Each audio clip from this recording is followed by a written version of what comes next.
रक्तोत्पलं बिभ्रति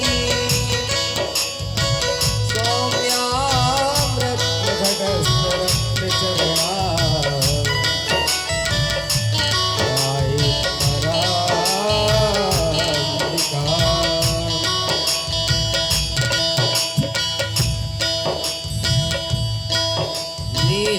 नीलाम्बुजस्या मलकोमलाङ्गं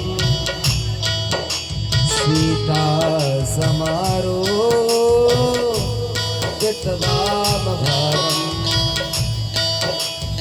पाणौ महासायकचारुचापम्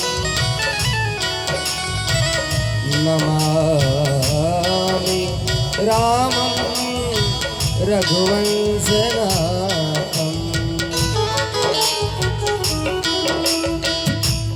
ताटङ्कमण्डल विभू सिद्धगण्डभागा चूडामणिप्रभृतिमण्डलमण्डिताङ्गी कौसेयवस्त्रमणिमौक्तिकहारयुक्ता सायिध्यदेहतनया शशिगौरवर्णा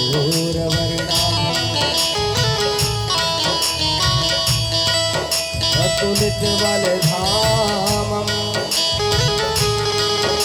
हेमशैलाभदेहम् तनुजवनप्रशानं ज्ञानिनामग्रगण्यं सकलगुणनिधानं वानराणामधीशं रघुपतिप्रियभक्तं वातजातं नमामि।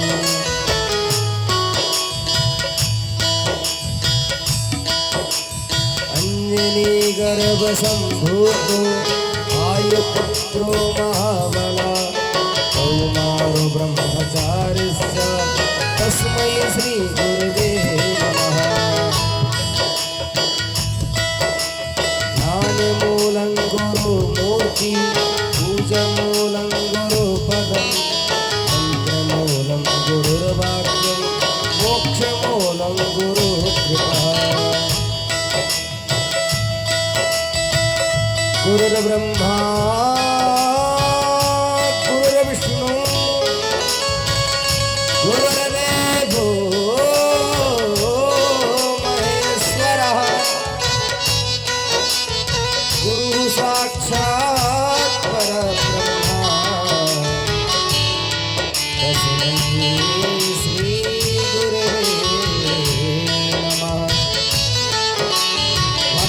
भक्ति भगवन् गुरु चतुर्नाम बपुए इनके पद वंदन किए नाशक विघ्न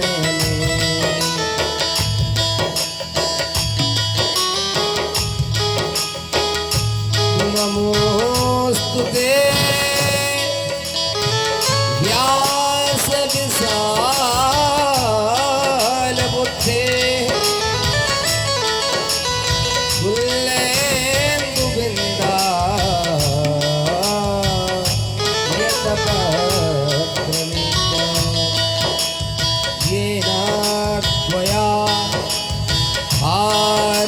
तैलपूर्णः प्रज्वालितो ज्ञानमया प्रदीपः प्रज्वालितो ज्ञानमया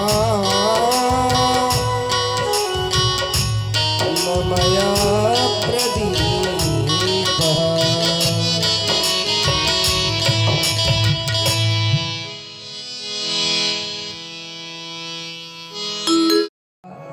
कंठ नीला हो गया।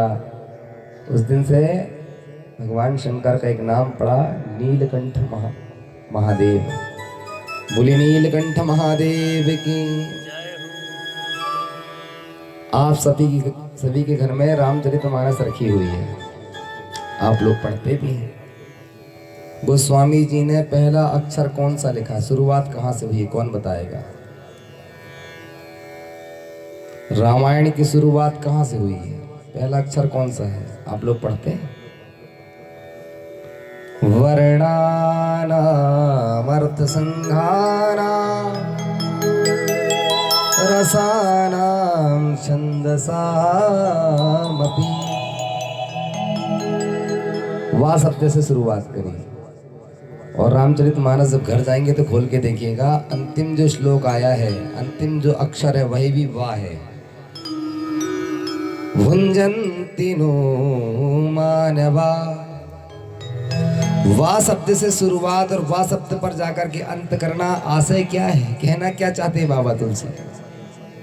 वाह शब्द का तात्पर्य क्या है?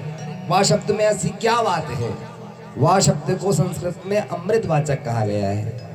क्या कहा गया है? रामचरितमानस की विशेषता क्या है, इस गूढ़ तत्व को समझिए। इतने सारे अक्षर हैं 52। बाबा तुलसी को एक ही अक्षर मिला था वाह, जिससे शुरुआत करते हैं वर्णानामर्थ संघानाम। क्यों भाई वजह? वाह शब्द ही क्यों मिला? और कुछ भी तो कह सकते थे। वाश अमृत शब्द जो है वह अमृतवाचक शब्द है। बम अमृतात्मकम। जैसे बाबूजी अग्नि का जब हम यज्ञ करते हैं, कल करेंगे, तो अग्नि का बीज मंत्र क्या है? रंग। ये देखो यज्ञाचार्य बैठे हुए, अग्नि का बीज मंत्र है। यदि हम अग्नि को मंथन के द्वारा उत्पन्न नहीं कर पा रहे हैं, और हमारे घर में छोटा सा कोई पूजन का आयोजन आज हो रहा है, तो उस हवन कुंड के भीतर र लिख कर के ऊपर एक बिंदी लगा दीजिए। क्या हो जाएगा? रंग। ये क्या हो गया? अग्नि का बीज मंत्र। इससे क्या होगा? जो अरणि मंथन के द्वारा जो अग्नि स्वतः उत्पन्न होती, वही फल आपको मिलेगा। अग्नि देवता स्वयं ही उत्पन्न हो जाए मानो, फिर आप कन्या के द्वारा, लकड़ी कंडा के द्वारा, फिर आप कपूर से उसे प्रज्वलित कर लें। ठीक इसी प्रकार बाबा तुलसी ने वर्णानामर्थ संघानाम। मैं सोच रहा था इस भेद को कल सुनाऊंगा आपको, पर आप लोग यहाँ जब बैठ जाते हैं तो फिर मन करता है कि आज ही सुना दो, काहे को छूट जाए। कल का विषय और कुछ बना लेंगे। जय जय सीताराम। क्यों लिखा? वह शब्द अमृतवाचक है। अमृतवाचक शब्द से शुरुआत करना। वर्णानामर्थ संघानाम। अंतिम में लिखते हैं भुंजन्ति नो मानवा। मानस रखी क्या? मानस रखी?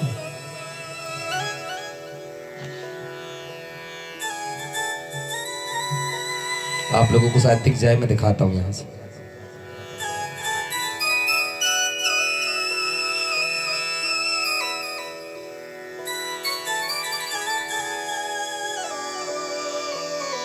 वाह वर्णा नामर्थ संघानाम। जब आप घर जाएंगे तो आज देखिएगा क्या लिखा हुआ है। वाह अक्षर कौन सा है? वाह। ठीक। अब अंतिम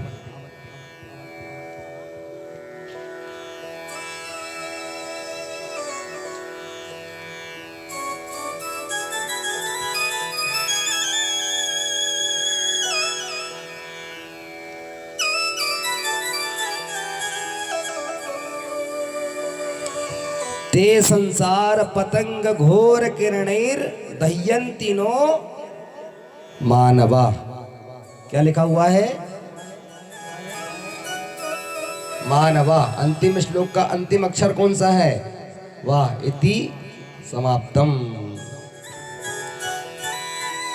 क्या कहना चाहते हैं बाबा? वाह से शुरुआत करना, वाह पर जाकर के समाप्त कर देना, क्योंकि वाह शब्द अमृतवाचक है भक्तों। इसके भीतर वाह से शुरुआत और वाह पर जाकर के अंत कर देना, मानो इसके भीतर सब अमृत ही अमृत भरा हुआ है, इसके अलावा और कुछ नहीं है। इसे कोई साधारण पोथी मत समझिए आप। इसमें अमृत ही अमृत भरा हुआ है। जितना पिएंगे उतनी अमरता को प्राप्त करेंगे, उतना ही जीवन सरल और सहज हो जाएगा, सुदृढ़ हो जाएगा। इसलिए बाबा तुलसी ने वाह शब्द से शुरुआत किए और वाह शब्द पर जाकर के समापन कर दिए। भुंजन तीनों मानवा, सब कुछ हमारे पास में रखा हुआ है। ना जाने हम कहाँ भटक जाते हैं, खो जाते हैं और फिर भूल जाते हैं। कर्म करना चाहिए, ऐसा नहीं है, विविध कर्म है, लेकिन कर्म भी वही हो जिस पर दोष ना हो। अन्न ऐसा खाएं जिसमें दोष ना हो, बैठे ऐसी जगह जहां पर दोष ना हो। एक क्षण का कुसंग हो गया प्रताप भानु का, रावण बना। तुती दिवस की कथा में आपने सुना था।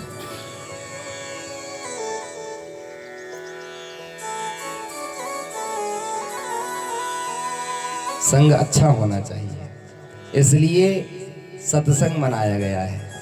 भगवान की कथा सत्संग ही क्यों है?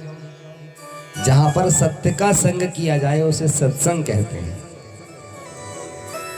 जहां पर असत्य ना हो, मिथ्या ना हो, इसलिए भगवान की कथा को सत्संग कहा गया है, सत्संग की उपमा दी गई है। जब हम जाते हैं तो सत्संग करते हैं। धन्य समय सोई जब सत्संगा, और सत्संग के लिए कोई समय नहीं बताया गया है। आपकी रात्रि में निद्रा खुल जाए, दो लोग आपस में हैं, तो एक श्रोता बन जाए, एक वक्ता बन जाए। कथा जिसने सुना है वह कथा कहने लगे और दूसरा व्यक्ति को श्रोता बना ले। तुलसीदास जी रोज ही कथा सुनाते हैं।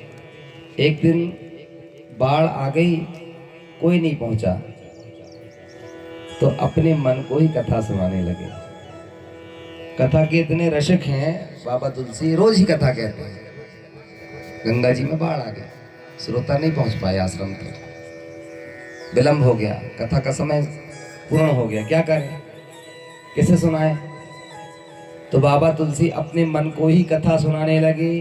और क्या कहते हैं? पाई न के ही गति पतित पावन, राम भज सुन सठ मना। मेरे राम भज सुन सठ मना। अपने मन को कथा सुनाते जा रहे थे बाबा तुलसी, नेत्र बंद कर लिए।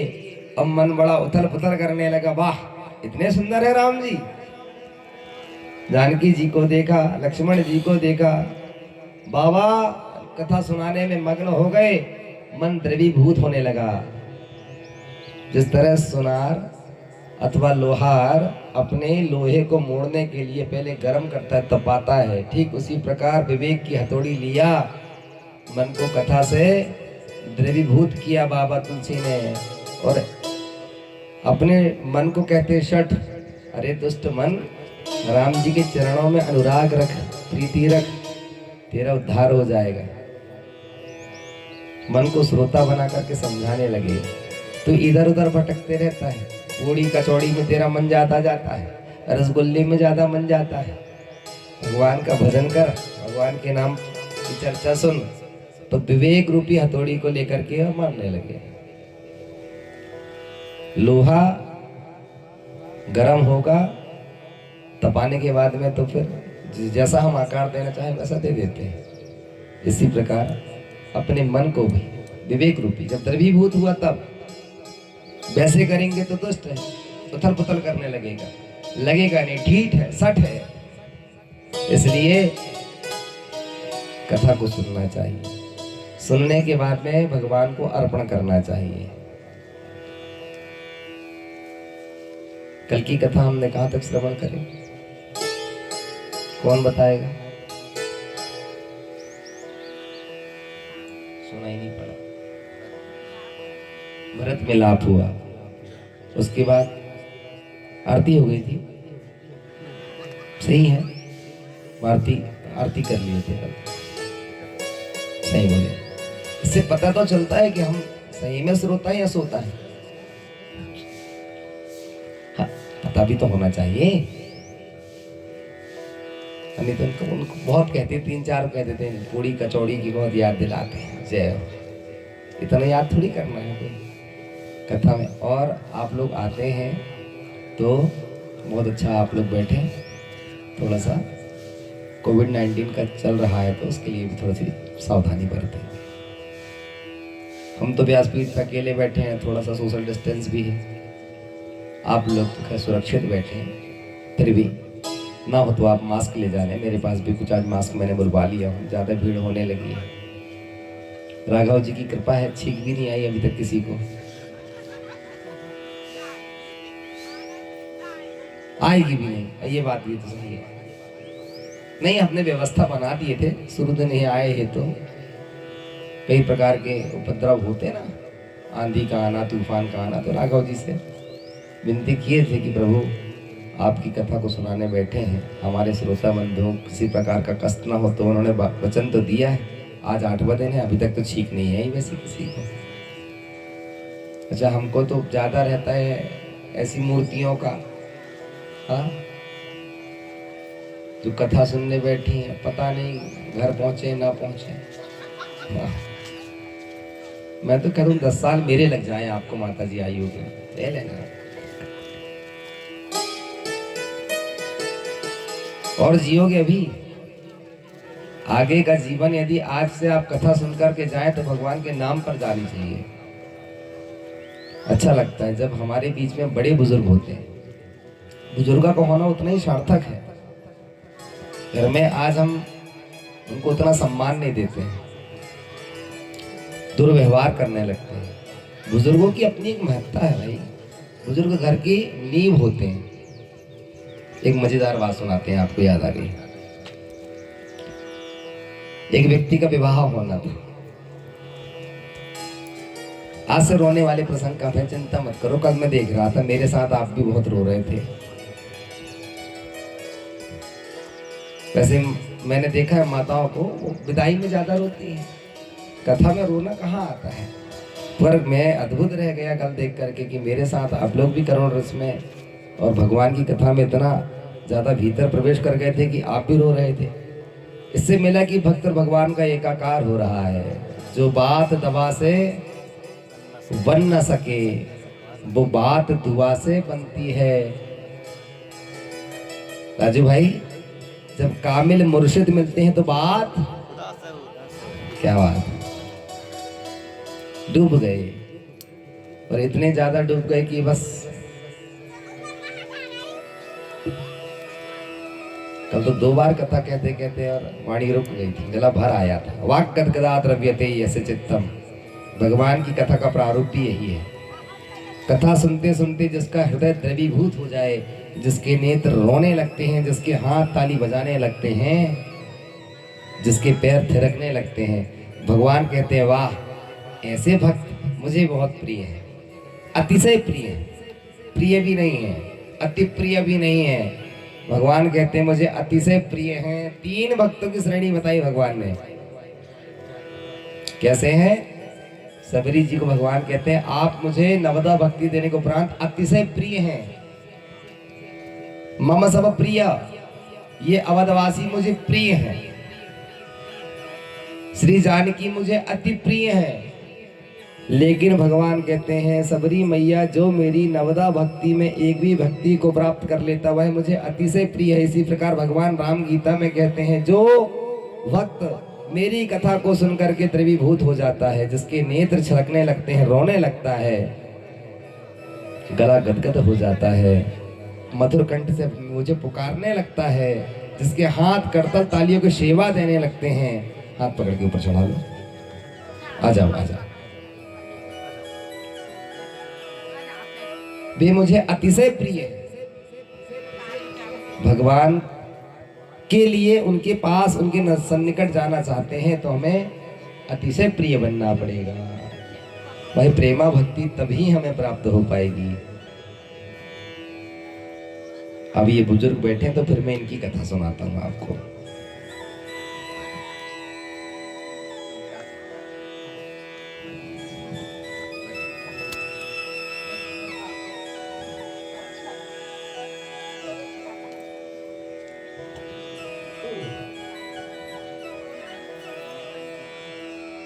एक व्यक्ति का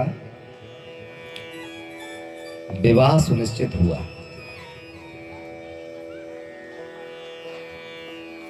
अब थोड़ी सी हम प्रार्थना करते हैं, कथा के बीच में आप लोग जब आएंगे तो वहीं बैठ जाइएगा, और जब आरती होने लगे तो फिर आप एक एक करके क्रम से आइएगा, तो क्रम टूट जाता है। तो थोड़ा सा,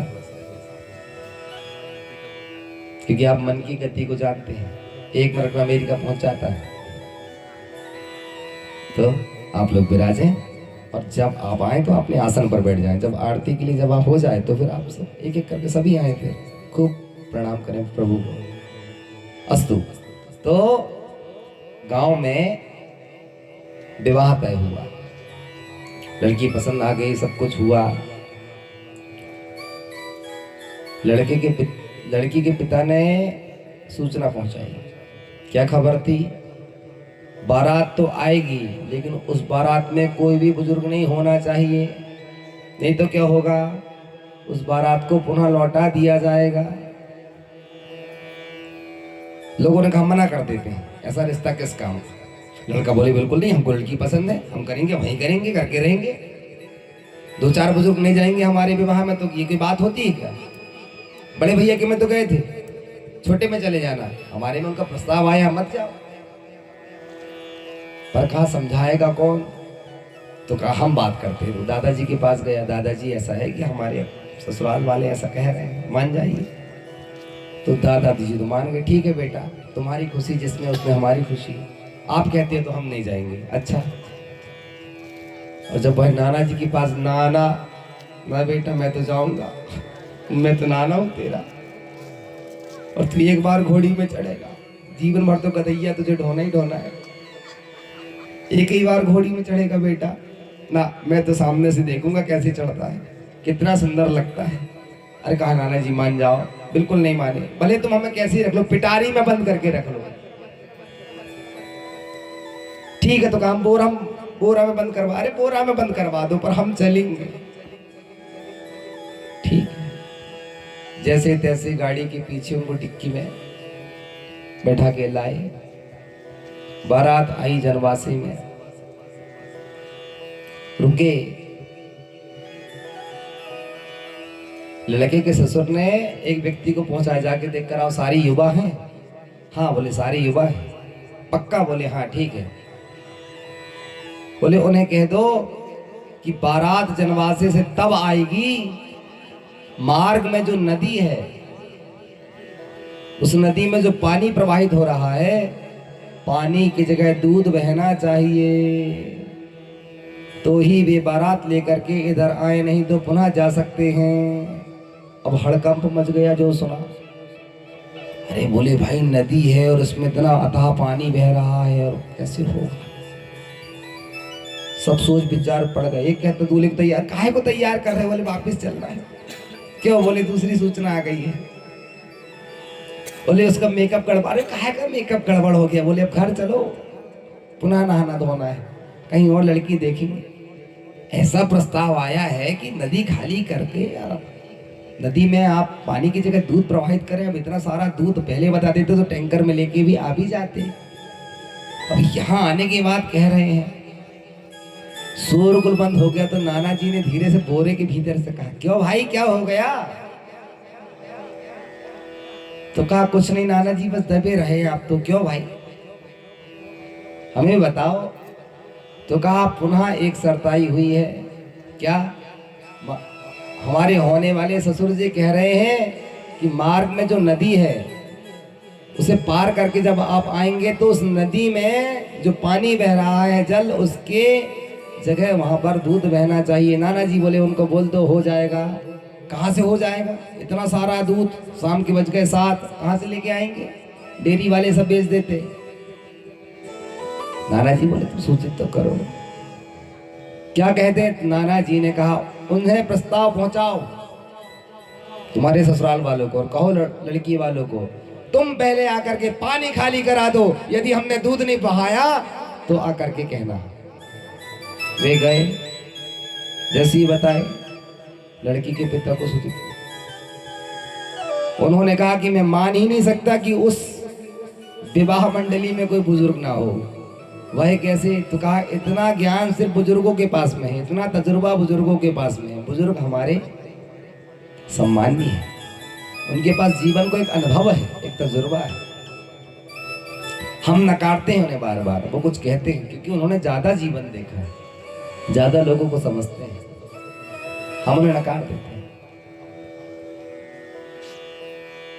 मैं कई जगह जाता हूँ, उनका सम्मान ही नहीं होता, किटकिट करते रहते, बैठ गए, दरवाजा बंद कर दिए, एक अलग रूम में कर दिया। नहीं, उनका सम्मान होना चाहिए, मान मर्यादा भंग ना करें, आप शिष्टाचार रखें, संस्कारवान हों। आपके बच्चे जब कल आपके उन्हीं गुणों को देखेंगे तो वे भी संस्कारी होंगे। भरत जी ने विदा मांगी और विदा मांग करके भरत जी चले। जनक जी ने अपनी पुत्री को तपस्वी भेष में देखा, बड़े आनंदित हुए।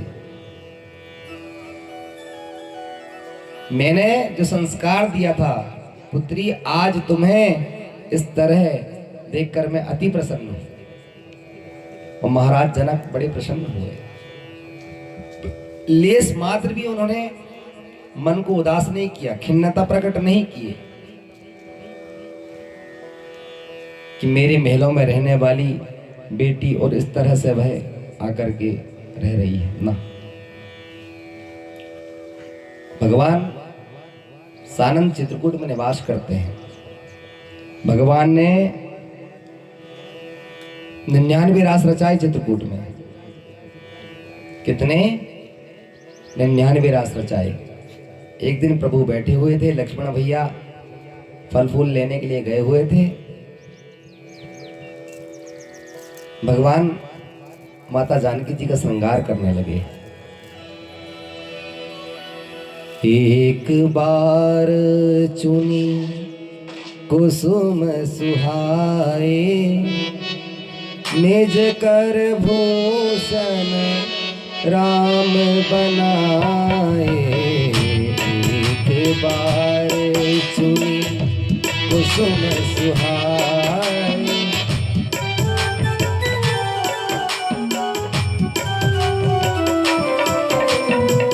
सीतई पहिरा ए प्रभु सादर। सीतई पहिरा ए प्रभु सादर। बैठे फटिक से लापर सुंदर। सीतई पहिरा। भगवान ने सुंदर बगीचे से सुंदर सुंदर पुष्पों को चुना, लता पत्रादियों को लाए, नित्य ही भी रास रचाते। भगवान श्री राम के पूर्णता 99 रास हो गए थे, एक रह गया था। क्यों रह गया था महाराज? पार्वती जी ने शंकर भगवान से पूछा 100वां क्यों नहीं हुआ?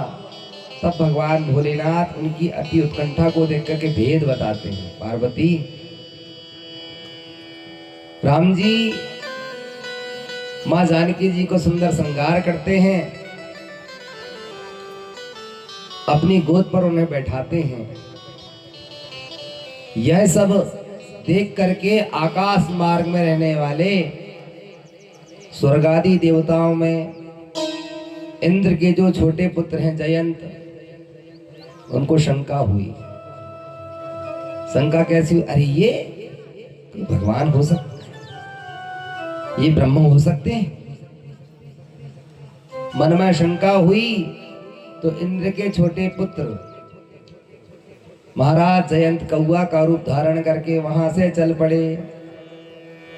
भगवान नेत्र बंद करके वार्तालाप कर रहे थे, हे जानकी, और नेत्र बंद थे दोनों के, प्रिया प्रीतम की आपस में वार्तालाप हो रही थी। लक्ष्मण जी थे नहीं आश्रम पर। जयंत आया और माता के चरणों पर आकर के चोंच मार के चला गया। वह रक्त जब जैसे ही स्पर्श हुआ राम जी को, राम जी ने देखा, नेत्र खोला, तरल पदार्थ कहाँ से प्रवाहित हो रहा है? खून निकल के आ गया, ऐसी चोंच मारा। अब प्रभु ने जैसे ही देखा, नेत्र खोला तो वह उड़ रहा था। पास में पड़ा हुआ कुशा, जो यज्ञों में सबसे ज्यादा उपयोग किया जाता, पवित्र होता है, 2 कुशा को उठाया, एक की धनुष बनाए और दूसरे से छोड़ दिए बाण बना करके। जयंत आगे आगे पीछे पीछे वह सीताराम सीता चो चरण चोच हति भागा, सीता चरण चोच हति भागा, सीता चरण चोच हति भागा, मूढ़ मंद मति कारण कागा, मूढ़ मंद मति कारण कागा। चला रुधिर रघुनायक जाना, चला रुधिर रघुनायक जाना।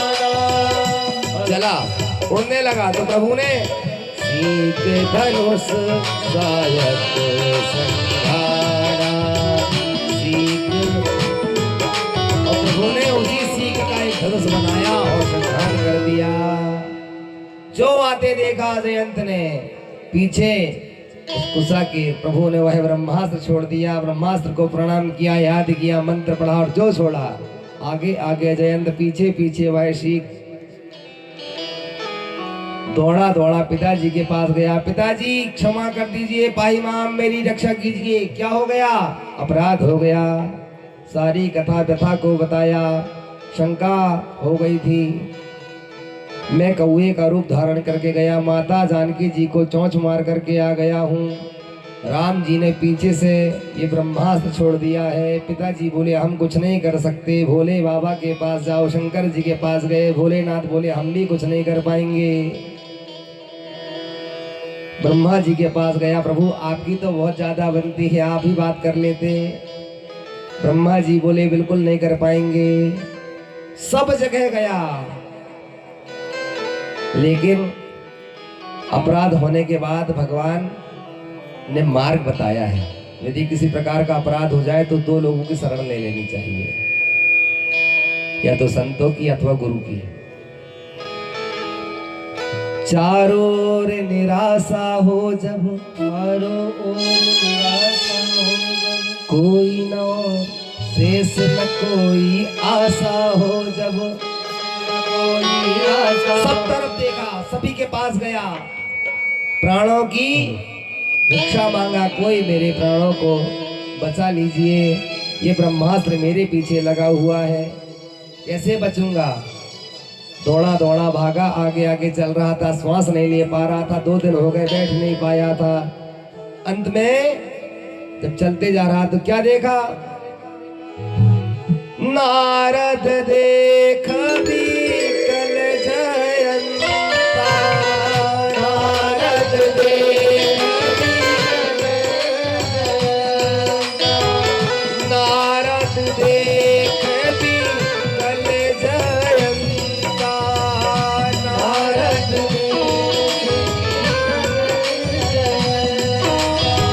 नारद जी ने देखा कितने व्याकुलता से। क्या हो गया भाई जयंत? नारद जी से कहने लगा, लागी दया कोमल चित्त संता, लागी दया कोमल। संत का हृदय द्रवीभूत होता है, संत हृदय नवनीत समाना। नारद जी को दया आ गई, क्या बात है, रो क्यों रहे हो? जयंत बोला सरकार बहुत बड़ा अपराध हो गया मेरे से। कैसे? सारी कथा बताई।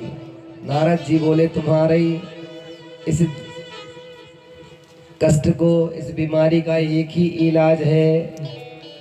बताइए महाराज, जल्दी बताइए, उसी डॉक्टर के पास जाऊंगा। आप जान नहीं रहे हैं, मैं रुक नहीं सकता हूं। ये मेरे पीछे लगा हुआ है, ब्रह्मास्त्र है, राम जी ने छोड़ा हुआ है। नारद जी ने कहा रुको भाई, खड़े रहो। बोले महाराज वो मेरे बहुत सन्निकट आ जाएगा और आते ही मुझे मार देगा। नारद जी बोले कई बार हमें इस बात का भ्रम हो जाता है कि कोई हमें पुकार रहा है तो भाई हमें झगड़ा के लिए ही पुकार रहा होगा, मारने के लिए ही पुकार रहा होगा।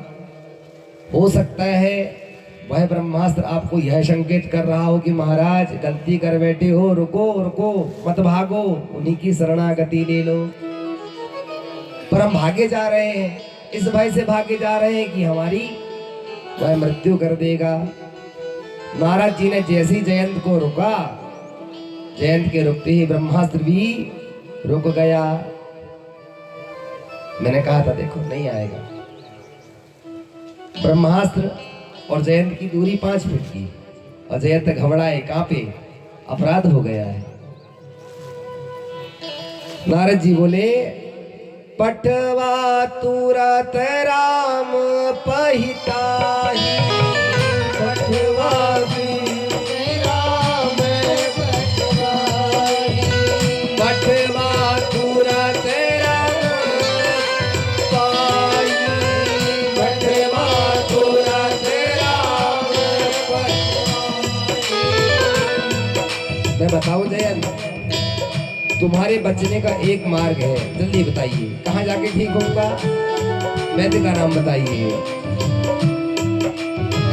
कहे सी पुकारी तनत हित पाही, कहे सी पुकारी कहे सी पुकारी तनत हित पाही,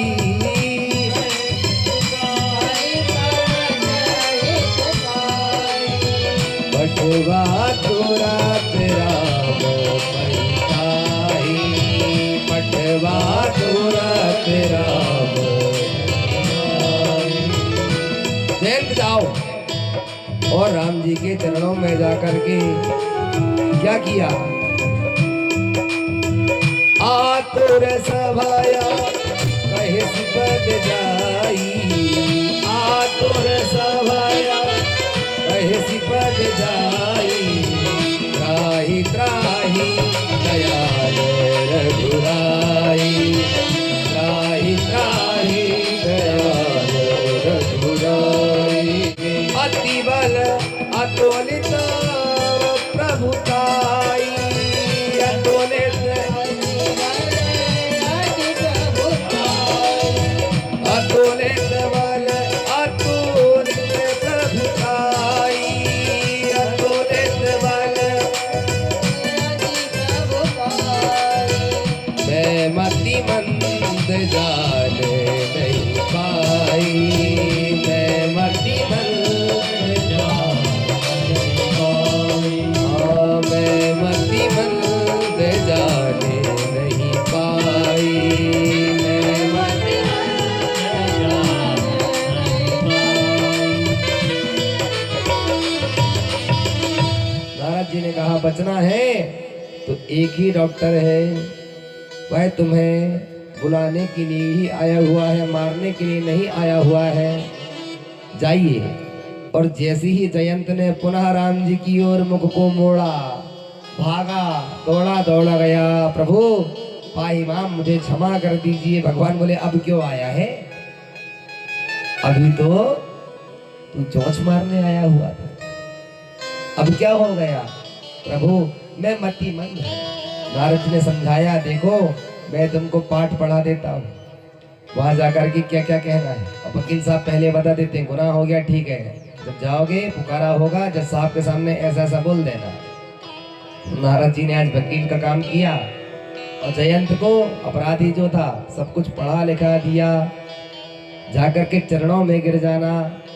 मेरे राघव बड़े ही दयाल हैं, प्रभु बड़े ही दीन दयाल हैं, ये सब पर अनुग्रह करते हैं तो मैं भी क्षमा कर देंगे। तुम कहना प्रभु मैं अति मंद हूँ, गवार हूँ, कुटिल हूँ, कपटी हूँ, आपकी माया के वशीभूत हो गया था, इसलिए आपको ब्रह्म ना जानते हुए मेरे से यह दुष्टता पूर्वक कार्य हो गया। जयंत गया, जाकर के राम जी के चरणों में गिर पड़ा। तब जाकर के सुनी कृपाल अति आरत वाणी, एक नयन करी तजा भवानी। क्या करना चाहिए? तो उसी कुशा से उस कौए का उसकी एक नेत्र को फोड़ दिया, काना कर दिया। क्या कर दिया? काना। दशरथ पुत्र जन्म सुनी काना। और आज जयंत को क्या बना दिया? क्यों बना दिया काना? आशय क्या था? भगवान को जब हम देखें तो एक दृष्टि से देखें, एकस विप्राहा बहुधा वदन्ति। जो एक होते हुए भी संसार में अनेकों रूप में परिवर्तित हो जाता है। वस्तुतः वह है तो एक ही।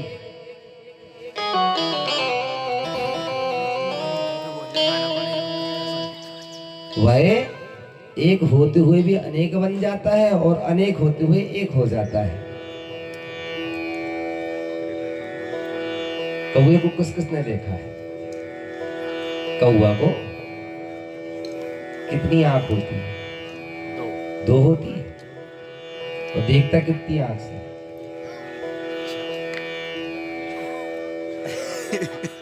कल पकड़ो अपने अपने घर में एक कौआ,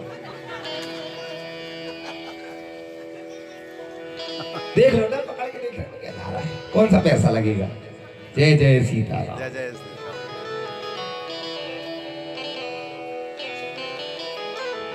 यदि आपको शंका जाती है कि कौवा आज भी दो आंखों से देखता है, तो एक पकड़ के देख लीजिए। अब वीडियो बना के एक ग्रुप बनाइए और उसमें शेयर कर दीजिए, सब देख लेंगे। बोले ये तो एक ही आंख से देखता है। दीर्घदंता क्वचित मूर्खा क्वचित खलवाट निर्धना, क्वचित काणा भवेत् साधु, क्वचित गानवती सती। बड़े दांत वाला कोई बिरला ही,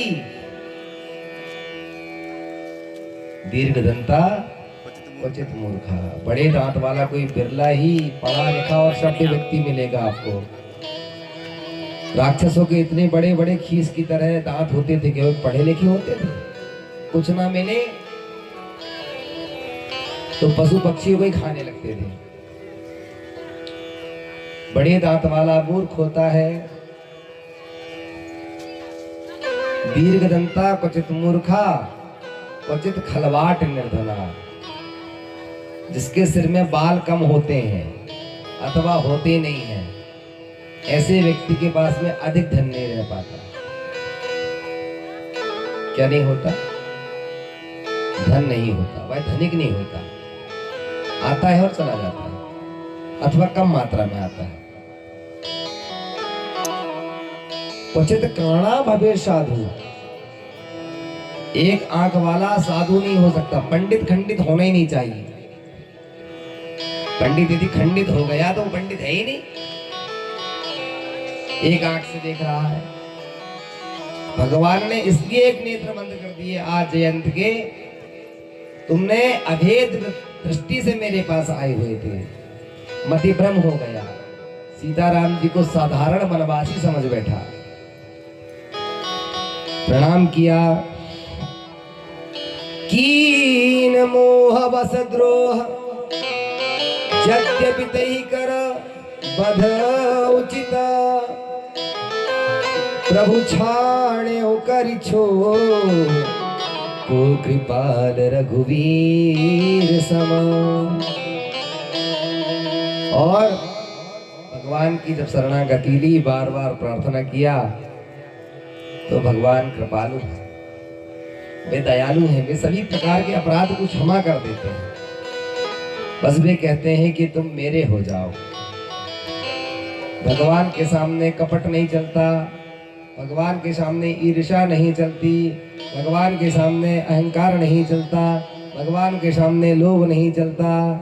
भगवान कहते हैं भाव का भूखा हूँ मैं, भाव ही एक सार है, भाव का भूखा हूं मैं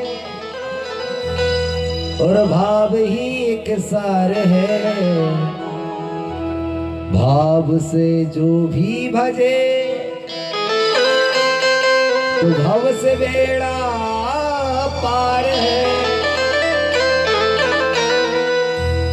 आर्त भाव से बड़े ही विनम्र होकर के और जयंत ने आज राम जी के चरणों को पखारा। हम ना जाने कि क्या गलती कर बैठते हैं, पहचान ही नहीं पाते कि संसार क्या है। जयंत को भी यही लगा अहंकार में नहीं रहना चाहिए, और वह आज वहां स्वर्गादि देवता के साथ में खड़े होकर के मति उसकी भ्रम होती हुई और कौए का रूप धारण कर लिया, और आया भी तो माता जानकी जी को चोंच। भगवान ने कहा तुमने गलती करी है, उस परिणाम तुम्हें भोगना पड़ेगा। इसलिए भगवान ने उसी सीख से एक नेत्र उसके बंद कर दिए। आज के बाद तुम्हारी समदृष्टि होगी, एक दृष्टि होगी। जिस तरह माली सारे उद्यान को एक समान सींचता है, एक समान रखता है, जिस प्रकार भगवान भास्कर सूर्योदय जब करते हैं तो पूरी सृष्टि में एक सा प्रकाश देते हैं, कहीं पर भेद नहीं रखते। चंद्रदेव जब प्रकट होते हैं तो रात्रि में तो वह अपनी दिशा में सबको एक सा प्रकाश देते हैं। आज से तुम भी जहां जहां देखोगे एक ही दृष्टि से देखोगे, इसलिए राम जी ने उसकी एक आंख फोड़ दिए। बोलिए भक्तवत्सल भगवान की। अंत में उसे अपने भक्ति भी दी भगवान ने। भगवान दयालु है, इसलिए किसी प्रकार का अहंकार न करें, सरल वर्ग के रहें। किस धुन में बैठा तू बाबरे, तो सोने वाले जाग जरा, संसार मुसाफिर खाना है। सोने वाले जाग जा, संसार मुसाफिर खाना है। सोने वाले जाग जा, संसार मुसाफिर खाना है।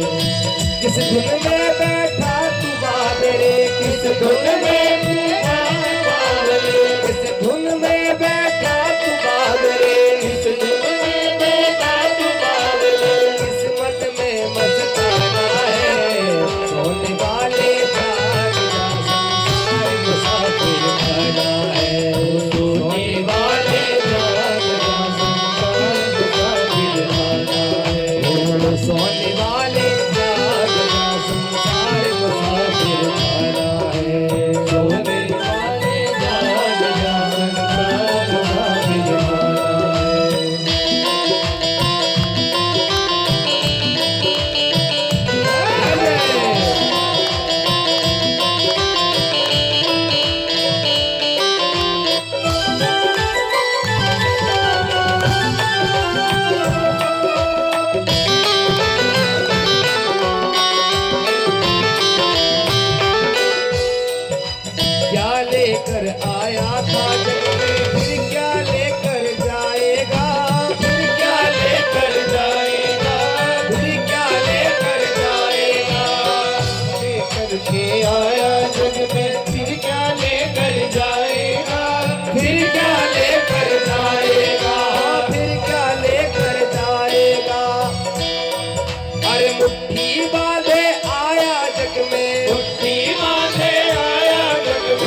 इस घर से निकल गया रे पंछी फिर नहीं जाना है, सोने वाले जाग जा संसार मुसाफिर खाना है, सोने वाले जाग जा संसार मुसाफिर खाना है, सोने वाले जाग जा संसार मुसाफिर खाना है, सोने वाले जाग जा संसार मुसाफिर खाना है। इस धुन में बैठा तू बाबरे, इस धुन में बैठा तू बाबरे, इस धुन में बैठा तू बाबरे, इस धुन में बैठा बाबरे, इस पद में बस गाना है, वो सोने अरे सोने वाले जाग जा संसार मुसाफिर खाना है, सोने वाले जाग जा संसार मुसाफिर खाना है, सोने वाले जाग जा संसार मुसाफिर खाना है, सोने वाले जाग जा संसार मुसाफिर खाना है, सोने वाले जाग जा संसार मुसाफिर खाना है, सोने वाले जाग जा संसार मुसाफिर खाना है, सोने वाले जाग जा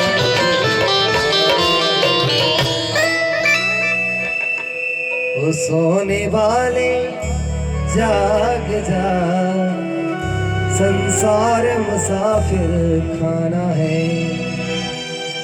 इसे क्या कहते हैं? संसार।